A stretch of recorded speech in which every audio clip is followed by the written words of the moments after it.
Hi everyone, I thought that I would do a hair routine video today because I was actually thinking when I was working and having my hair tonged and straightened and back combed today that I hadn't done a hair care routine for a very long time, if ever, properly. So I thought today was the day to do it, and I thought I'd talk you through my basic hair care routine and how I try to keep my highlighted hair in good condition, and also the kind of colour that I have put through my hair, because I get asked that quite a lot. So a few things to run through, so let's get started.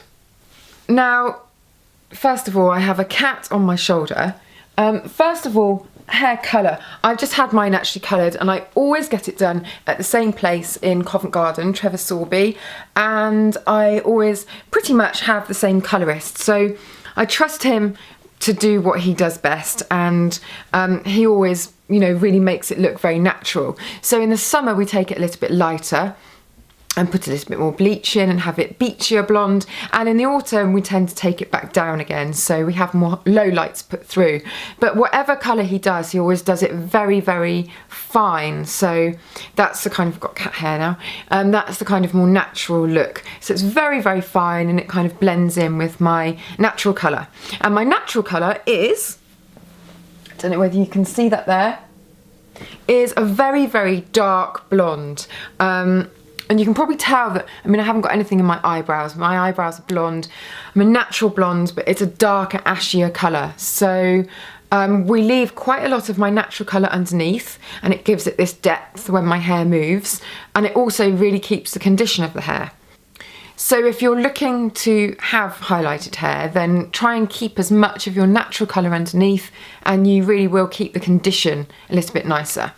Now, in terms of keeping my hair in good condition using products, I do tend to do a deep conditioning treatment about once or twice a week. And you'll know that if you saw my in the shower video that I actually use a kind of pre-shampoo treatment as well. There was one from Charles Worthington that I've been trying, and there's also one by Phyto, which I think is called Elixir. And they're both kind of pre-shampoo conditioning oils. And I really do like using oils to keep my hair in good condition. So I use the pre-shampoo conditioners, and then I try to use a sulfate-free shampoo. Now, I think there's been a lot of kind of controversy around sulfates and SLS and SLES, and there are a few people that are quite allergic to them. But I think in general they're in so many things that most people don't have too much of a problem with them. I just try to stay clear of them now because there are other options, and they're quite harsh surfactants, and I think that if you can get a shampoo without them in, it's probably a little bit kinder for your scalp in the long run. So just picking out my two favourites here, we've got the Liz Earle Botanical Shine Shampoo. I think this one is incredible. You still get a really good lather from it, but it doesn't use traditional kind of lathering cleansing agents. So it's really very, very gentle on your scalp, but it still does an amazing job of cleaning the hair. I actually shampoo twice with this one, just because I find that's more effective, but you don't really need to, and you only kind of need quite a small amount. You just need to make sure, I think, and with all of these kind of sulfate-free shampoos, that you really wet the hair through properly. Don't start playing with the spring. Come on, off. And the other one that I really like is this one from Paul Mitchell. It's called the Moisturising Lather Shampoo. I think this one's absolutely brilliant. It's a little bit more expensive than the Liz Earle, but again, gives this really kind of rich lather, but doesn't have any irritating chemicals in or anything like that. Or it doesn't have the sulfates in at any rate. I really like the texture of this one too. And then obviously follow with a conditioner. This is an old favourite. This is Sheer Blonde, John Frieda. Really inexpensive, and you can just kind of slather it on, and it doesn't matter too much about the cost. And this one you can kind of leave in for a couple of minutes for an everyday treatment, or you can leave it in for longer if you're kind of got a bit more time, you're doing a face mask and stuff like that. This one, the Saya Kashmir Mask, I've been using since one of the first days that I started modelling, and it's really, really looked after my hair. Even when my hair's been peroxide blonde and in really bad condition, I've always done this kind of once or twice a month. This one's slightly more expensive, but I think it's well worth the extra. And this one from Goldwell, Rich Repair, I mentioned this in the summer.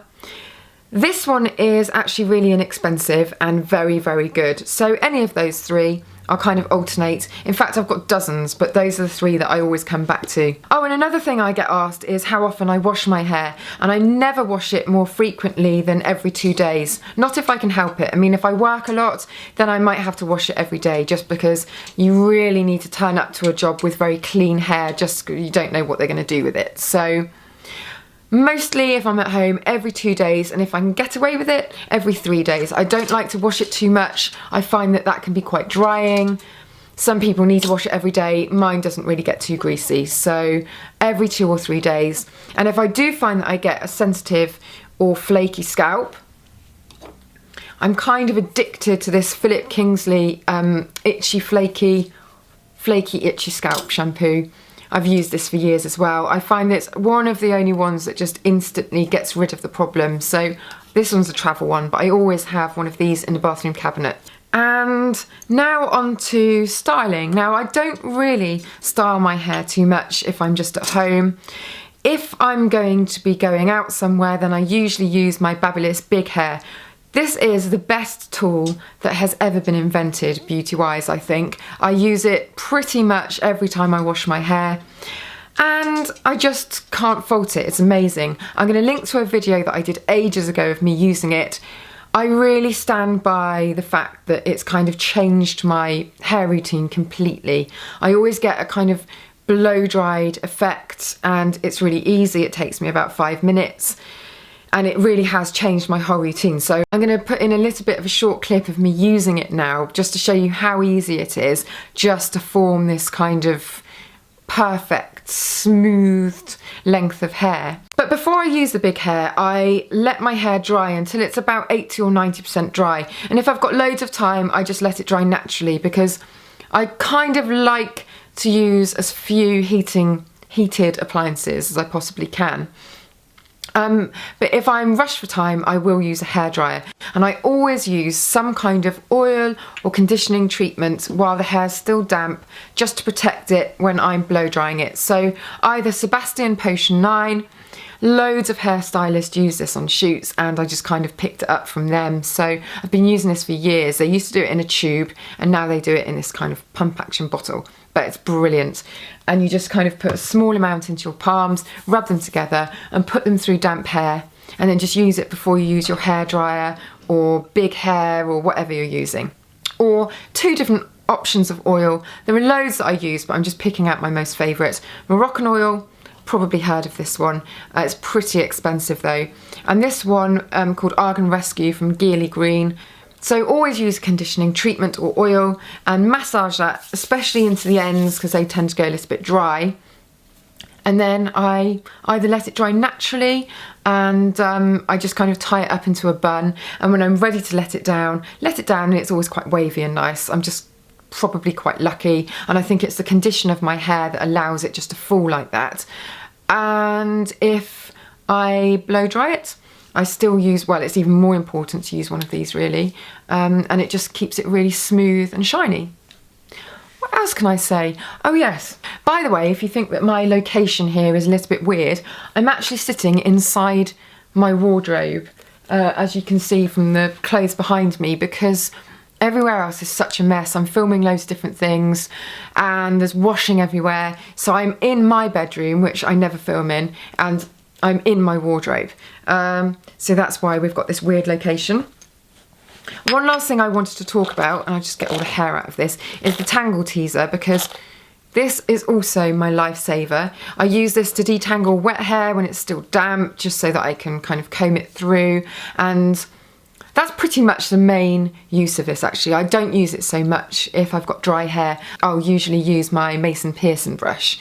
But yeah, on wet hair for just detangling after the shower, start at the bottom, kind of comb my way up, and I find it just really easily gets through my hair. And that is it. That's my hair care routine. I'm sure I've missed out loads of questions that you'd want answering, so sorry about that if I have. Let me know in the comments if you've got any questions, and I shall see you in the next video.